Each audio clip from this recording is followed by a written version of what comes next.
What's up, y'all? So, all right, couple things. First, y'all know that genre of YouTube or internet videos, reaction videos? It's basically just where you watch somebody watch a thing. Riveting, right? When I first heard about that, found out that was a thing, I was like, what? Yeah, of course, why wouldn't that be a thing that's real in the world? But it didn't make any sense to me. I thought it was the dumbest thing I'd ever heard. Then, recently, somebody sent me a video of a very enthusiastic, very charismatic, very black young gentleman watching Freebird by Leonard Skinner for the first time, and that is the single greatest video in the history of YouTube. So I've come around on the notion of reaction videos a little bit. All right, that's the first thing. Second thing, I watched the first two Democratic debates. I had to miss the third one because I had a scheduling conflict. I tweeted I was going to miss it.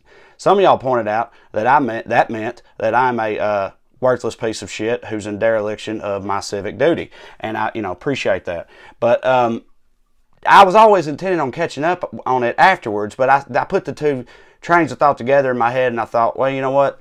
How about try out one of these reaction video things? Just give it a shot. Why the hell not? While you're catching up on what happened in the last debate, right? So, of course, I'm not going to watch the whole 3-hour debate in a reaction video. That'd be ridiculous. I went to YouTube, typed in third Democratic debate recap, all right? And I picked one with, from ABC with a lot of views on it, and it's like 4.5 minutes long. That seems about right to me. So with that said, here we go. Let's see what happens. Oh, and I've seen some shit on Twitter, about this debate. Like, I know, Biden's old. Beto's gonna get shot by some lunatic pig farmer or whatever, probably. I've heard some things, but I haven't watched any of this. All right, so I don't know any of this shit that I'm about to see right here. Okay, here we go.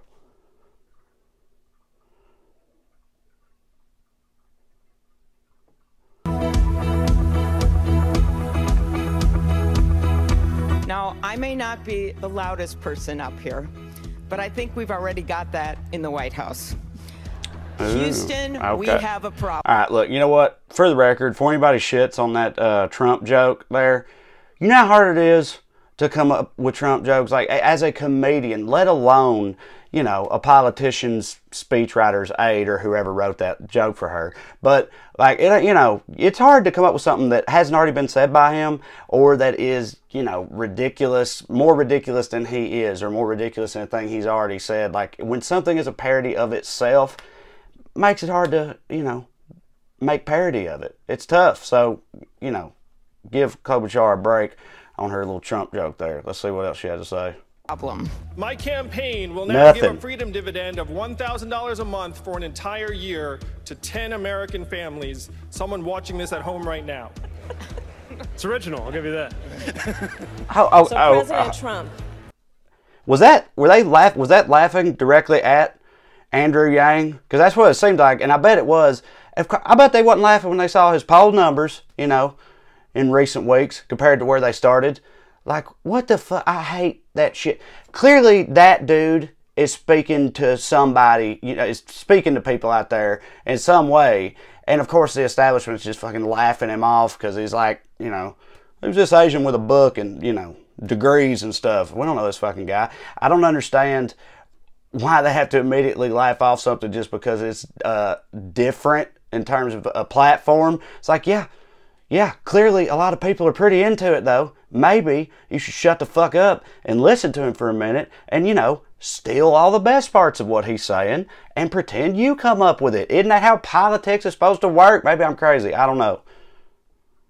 You've spent the last 2.5 years full-time trying to sow hate and division among us. And I plan on focusing on our common issues, our common hopes and desires, and in that way unifying our country, winning this election, and turning the page for America.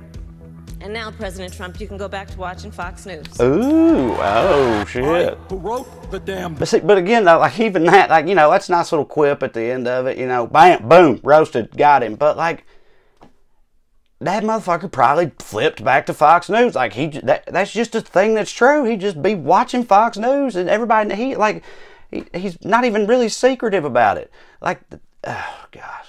Bill, if I may say so. And while Bernie wrote the bill, I read the bill. And on page 8... Okay, I'm sure she's making a larger point or getting to it or whatever, but that's such a American in 2019 mentality. You know what I mean? Like, or as a millennial, millennials be like, I'm the same way. Fucking, it's like, okay, good for you. You wrote a thing, but you know what? I read it and have opinions on it. So really, I'm the one everybody should be listening to. And a hell of a thing for me to say, but I love that. Kind of sums up a lot of our culture right there. It's like, yeah, I may not have created that thing, but I'll tell you exactly why it sucks right now, and that's a bigger deal. Anyway, let's hear her out. On page 8 of the bill, it says that we will no longer have private insurance as we know it. They're going to give back that money to the employee? Matter of fact, they will. Well, let me tell you something. For a socialist, you got a lot more confidence in corporate America than I do. You got to defend the fact that 500,000 Americans are going bankrupt. You know why they're going bankrupt? Because they suffered a terrible disease, cancer or heart disease. I know a lot about cancer. Let me tell you something. It's personal to me. Barack Obama's vision. Okay, all right, a lot to unpack there. First of all, the whole private insurance going away thing. I've been wanting to say this for a minute. I'm lucky enough to have some of the best private insurance you can get in this country because of my union, because that's what unions are, and that's why we need unions, and unions hit. And my private insurance is phenomenal, and I don't want to lose it. But if losing it meant that, like, my mama and uncle and my sister and mama, and pretty much every single person in my life outside of Hollywood was better off, then yeah, of course I would. It's fine. Like, I feel like this is a straw man, or maybe it's just me, maybe I'm naive and too optimistic, but I feel like most liberals out there who have really good private insurance would be pretty okay with losing it if it meant that everybody in this country had better insurance on average. Isn't that supposed to be kind of our whole thing? What's better for other people, not just ourselves? Like, that's their thing, is being too hung up on yourself, right? I mean, I don't know, maybe I'm wrong. That's just how I feel about it. Also, busted out the S word in the middle there, called him a socialist. I like that was a good one for a socialist. You trust corporations more than I do. That's a solid quip, y'all. And then the cancer thing, I mean, you just got to know not to bring up cancer to somebody that's had cancer. You know what I'm saying? Like, that's just, you learn that shit in like 8th grade or something, right? I mean, that's a trump card every time. Somebody's had cancer and you know it, just stay completely away from that entire end of the pool, buddy, because once, you dive into the cancer pool, there ain't no coming back. I don't even know what that means. Y'all know what I'm saying. Was not to leave 10 million people uncovered. They do not have to buy in. You just said that. You just said that 2 minutes ago. You just said 2 minutes ago that they would have to buy in. You said they would have to buy in. Have to buy in. If she qualifies are you forgetting what you said 2 minutes ago? Oh my God. I'm fulfilling the legacy. So that's the Biden is old shit right there, right? Like, but this is also, this is the thing that kills me about these debates, man. Like, I get why they exist. I get that we need them, but they're like more like WWE promos sometimes than actual like political discourse. And the media, the moderators, they love that shit. They play that shit up because they know that's what gets clicks and views and all that. But it is so fucking frustrating sometimes to watch, because I like all these candidates. I do. Watching them go at each other, it's just, I don't know. I don't think it's the direction that we ought to be going. Like I said, I get why it happens, but like the ones I have, the first two that I have seen on CNN, I swear to God, dude, like in this moment right here, Jake Tapper would have taken over, thrown it back to Biden and been like, Mr. Vice President, I don't know if you heard or not, but the gentleman Castro over here was clearly talking mad shit just now. How do you respond? Like they just stir the pot up and they just want them to choke each other out with words, and I feel like it should be pointed in another direction for the most part, but it is what it is. See, Barack Obama, and you're not. I'll be surprised to him. This reminds everybody of what they cannot stand about Washington. Scoring points against each other, poking at each other, and telling each other that you're my plan, your plan. Look, we all that's called a Democratic primary election. That's called an election. That's an election. Well, okay. Well, there you have it. They basically, both Pete and Booker pretty much just covered it, and you know they're both right. Fucking Mayor Pete there, he's a smooth talking little motherfucker, man. It's clear to see how he got to where he's at right now. And you are sitting there thinking, it's like he says one thing that Trey just said before that, and Trey's all over him now. But like, no, I don't know. I don't know that he's the guy, but he's a good talker though. I like the way he talks. And Booker, though, I mean, yeah, he's right. I know that's what debates are for, but there's still a difference between debating an issue with, a colleague who is on the other side from you for, temporarily, and just fucking pro wrestling style promos and verbal fucking karate chops and shit. Whatever. This is what we're here for. It's an election. Are you proposing taking away their guns, and how would this work? Oh, here we go. I am. If it's a weapon that was I've designed heard about this part. to kill people right on a battlefield. He says, hell yeah. Hell yes, we're going to take your AR-15, your AK-47. We're not going to allow it to be used against our fellow Americans. My only thing with that is, you can't, I don't know. He's Texas guy. Like, it ain't hell yes. It's hell yeah. Hell yeah. Not hell yes. That's my only criticism. Other than that, fucking A, Beto, I'm right there with you. Are you prepared to say tonight that you and President Obama made a mistake about deportations? Why should Latinos trust you? What Latinos should look at is comparing this president to the president we have is outrageous, number one. We didn't lock people without a doubt. We didn't separate families. Every time something good about Barack Obama comes up, he says, the standard. You know what the standard is right now? Like, we never locked babies in cages, all right? We're pretty good. It's like, dude, it reminds me of that. So many things Trump and his organization does remind me of that old Chris Rock bit about like people bragging about things that they're just supposed to do. It's like, we never locked babies in cages. Motherfucker, you ain't supposed to lock babies in cages. It's like, we don't split up families at the border for trying to, run for their own safety in their country. It's like, you ain't supposed to flip. What, you want to cook it? Like, that's what you're supposed to do, is not that. Like, the standards have gotten so fucked up, man. Oh, I was there. That's me too. And then every time somebody questions part of the administration that we were both part of, he says, well, that was the president. I mean, he wants to take credit for Obama's work, but not have to answer to any questions.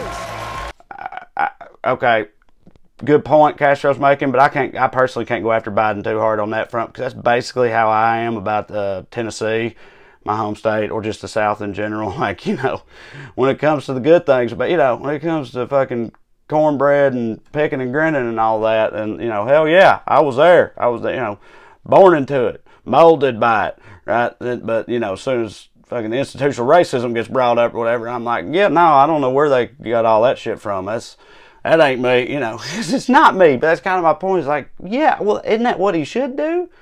Like, yeah, the bad things. I'm not saying he should just say anything that was bad, that was Barack. Anything that was good, that was me. I'm saying, yes, run on the good shit. When the bad shit comes up, say, yeah, you know what? Fuck that up. We'll do it better next time. It just seems like it shouldn't be that fucking difficult, but I don't know shit. Donald Trump, in office on trade policy, he reminds me of that guy in The Wizard of Oz, when you pull back the curtain, it's a really small dude. Okay. There again, not easy to come up with a Trump joke.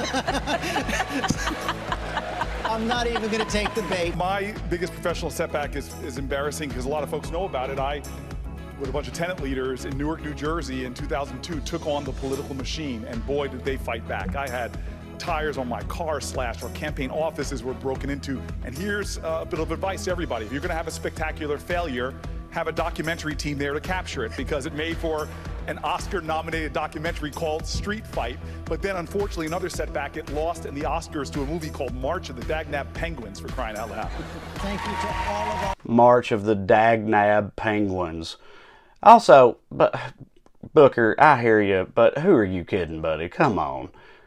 The fucking documentary about, near-violent political strife in New Jersey versus Penguins and Morgan Freeman. Like, yeah, dog, you never had a shot. Are you serious? You can't act mad about losing to a Penguin Morgan Freeman movie. My God. Oh God, I don't. He's gonna be real upset when you know, after November comes next year, probably. Now maybe, you know, I don't know. I like Booker. I like them all. Our candidates. It was a great debate. I think we learned a lot tonight. Thanks to you. Okay. They ended on the penguin thing? That seems like a weird spot to end at. I don't, you know, maybe I'm wrong. Nobody had a better closer than Cory Booker bitching about losing to March of the Penguins. That can't be accurate. Who put this together? That's not. Also, did Elizabeth Warren say shit in there? I don't remember. Hang on, let me look back through it real quick. Dude, hold up. Well, that's a little weird. She's easily top 3, right? You mean to tell me she didn't say nothing that was worth recapping? ABC? Dude, the media, I just don't trust the goddamn media. But that's what I'm, so like, keep all that in mind. All this shit is set up to, just to make them money, mostly, the media. Like, they're just trying to get you to watch and comment and be pissed off in the first place. And, you know, they like some of them, they don't like other ones, whatever. But just please, all that, to me, at the end of the day, all that matters is that we all keep in mind what job 1 is, which is fucking winning. I don't care which one. I don't care which one of these it is. I'll vote for them 3 times. If there was a 9th candidate on the stage, a junior Democratic congressman from Alabama who also happened to be a ham sandwich, I'd vote for Congressman Ham over and over again if I could, over Donald Trump. And I hope y'all feel the same, right? So just keep that in mind as you're watching this theatrical, you know, over-the-top horse shit play out over the next few months.